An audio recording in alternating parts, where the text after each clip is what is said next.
Kalau bicara hutang rasanya kok seram ya.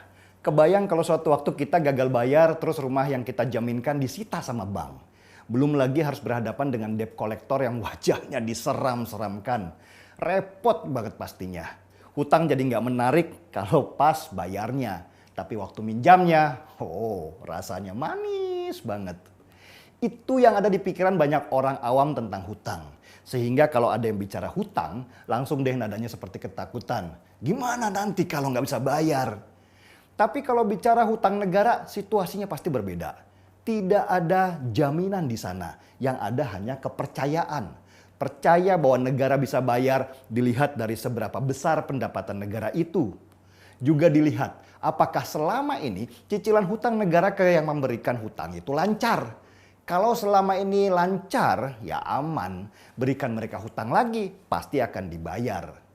Karena itulah ada beberapa negara yang sangat dipercaya untuk berhutang. Meskipun hutang mereka lebih besar dari pendapatan mereka.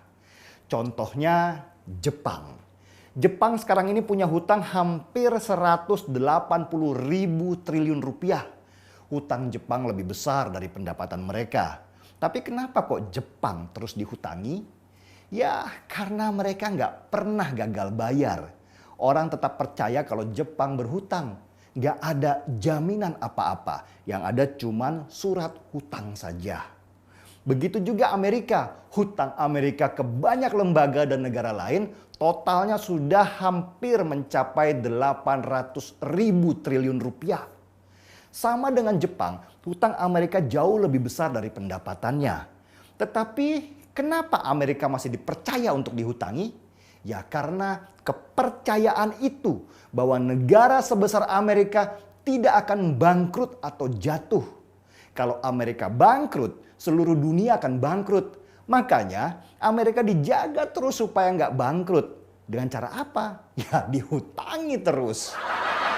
Jadi jangan takut kalau negara Indonesia punya hutang. Apalagi ditakut-takuti sama oposisi dengan narasi setiap anak Indonesia sudah menanggung hutang 20 juta rupiah. Hutang nggak ada masalah. Yang masalah adalah apakah kita mampu membayarnya.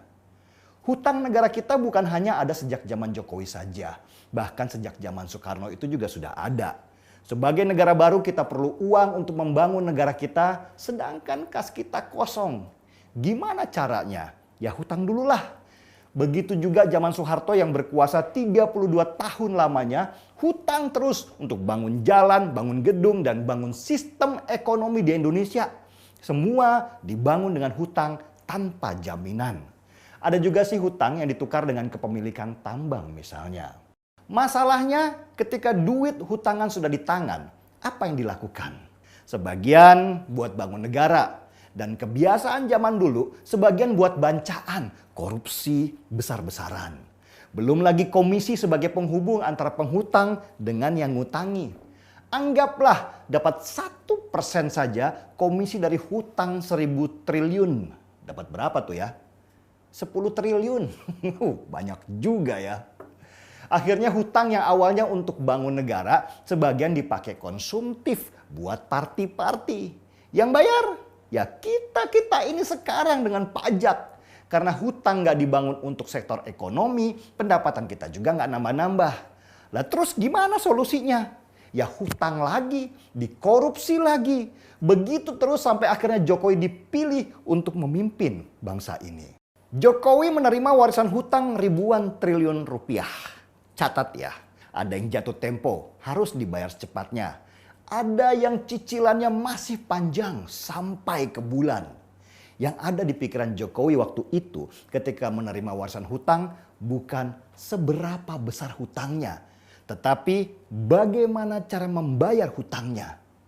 Kalau duit dari pendapatan negara sekarang untuk bayar hutang sih ya bisa-bisa aja. Tapi masalahnya kan nanti kita nggak punya duit lagi. Gimana kita bisa naikkan ekonomi kita lebih besar lagi kalau nggak ada uang? Begitu dilema pemerintah pada waktu awal menjabat. Akhirnya diambillah keputusan. Oke, kita hutang lebih besar lagi. What? Kok malah berhutang? Yang sekarang saja bayarnya sudah berat. Masa harus nambah besar lagi? Begini kata Jokowi. Indonesia ini negara kaya. sangat kaya. Cuman kita belum maksimal kelola kekayaan kita. Anggaplah sekarang kekayaan Indonesia ini 1.000, tapi yang dikelola cuman 100. Masih ada 900 lagi yang belum dimanfaatkan. Kalau ini bisa kita kelola, kita bahkan bisa lunasi hutang-hutang kita ke depannya. Terus gimana ngelola harta yang besar itu sedangkan kita nggak punya uang? Ya kita hutang, kata Jokowi. Hutang ini untuk bangun infrastruktur di mana-mana, dari Aceh sampai Papua. Kalau infrastruktur sudah ada, maka investasi akan masuk ke Indonesia. Kalau asing sudah investasi, maka ekonomi sekitar akan meningkat. Dengan meningkatnya pendapatan mereka, otomatis pendapatan negara juga akan meningkat.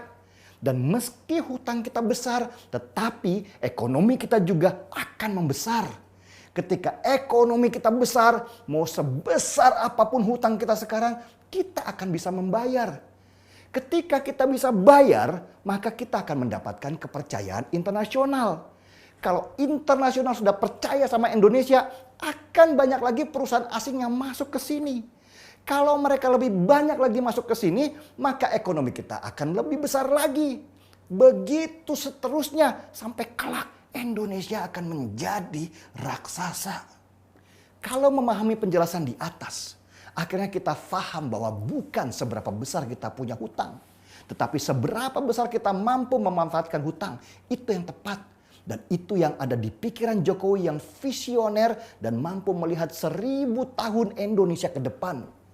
Itulah kenapa di masa Jokowi ini hutang seperti gila-gilaan. Tetapi pembangunannya juga gila-gilaan. Hutangnya jelas untuk apa? Untuk bangun ekonomi supaya nanti kita bisa.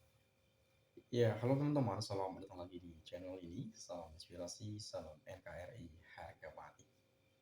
Ya, luar biasa penyampaian dari Bung Denny Siregar. Tentu ini masalah hutang ya, yang kerap juga dijuluki Jokowi sebagai Raja Hutang. Ya, memang kalau kita melihat bahwa pembangunan infrastruktur dilakukan secara masif oleh pemerintahan sebelumnya, yaitu di era Pak Jokowi sebagai Presiden ke-7 Republik Indonesia.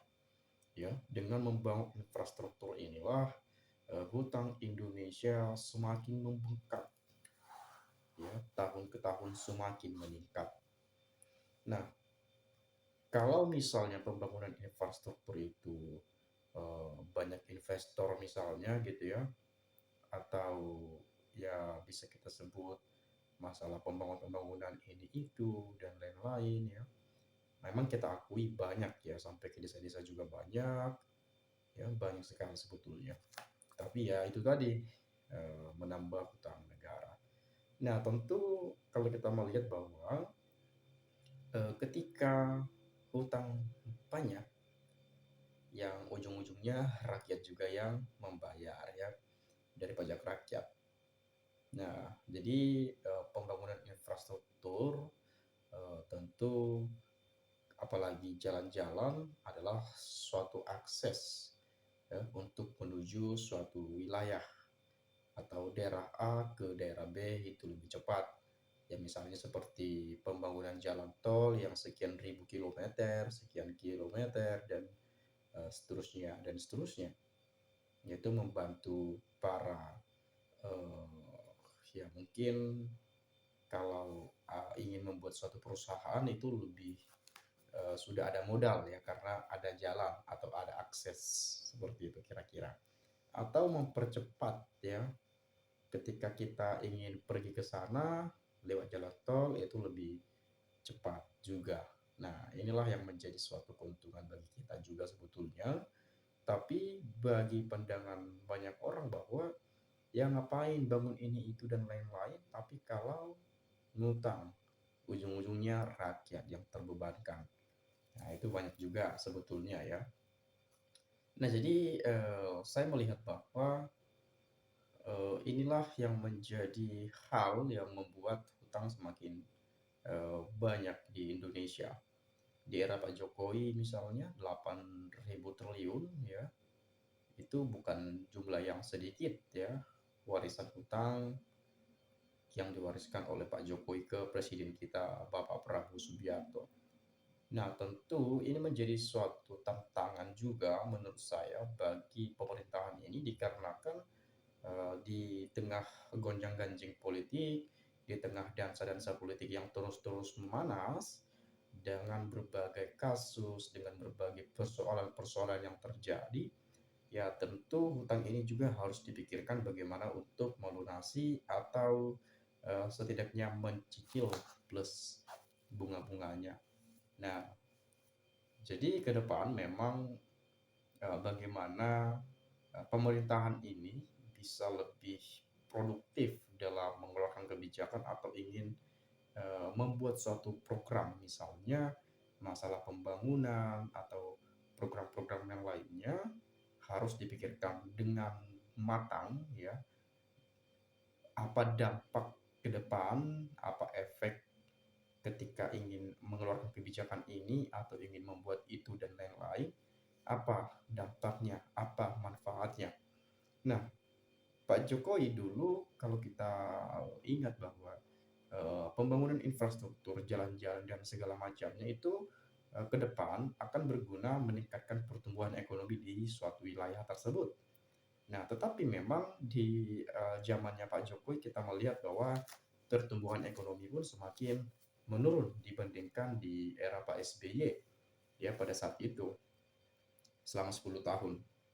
Dan di era Pak Jokowi kita mungkin teman-teman dan Bapak Ibu semua banyak sekali eh, pelaku-pelaku korupsi teman-teman ya, kita tahu hal itu. Banyak sekali para mafia tanah ya, ada mafia tambang dan ada tambang yang ilegal, ada yang legal, ada yang pokoknya macam-macam kejahatan ada di Indonesia. Dan itu banyak sekali di masa kepemimpinan Pak Jokowi. Ya kita juga menyadari hal itu.